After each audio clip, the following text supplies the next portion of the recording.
তেলটা আমার গরম হয়ে গেছে, লঙ্কা পেঁয়াজটা আমি লাল করে নেব। আজকে বানাবো খাসির মাংস কষা। খাসির মাংস কষা কষা গরম গরম ভাতে কিংবা পরাটা লুচিতে খুবই ভালো লাগবে।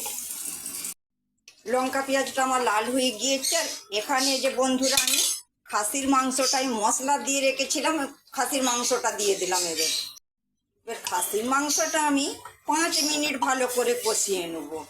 আজকে দুপুরে জমে যাবে বন্ধুরা খাসির মাংস কষা। আপনারা আমার সাথে থাকুন, দেখতে থাকুন। খাসির মাংসটা আমার ভালো করে কষানো হয়ে গিয়েছে। এবার আমি পানি দিয়ে দিলাম বন্ধুরা। 3টে সিটি পড়ে যাবার পর আপনাদেরকে দেখাবো আমি খাসির মাংসটা কি হয়েছে। আজকে ফাটাফাটি, কোনো কথা হবে না। খাসির মাংস কষা পুরো আমার রেডি হয়ে গিয়েছে।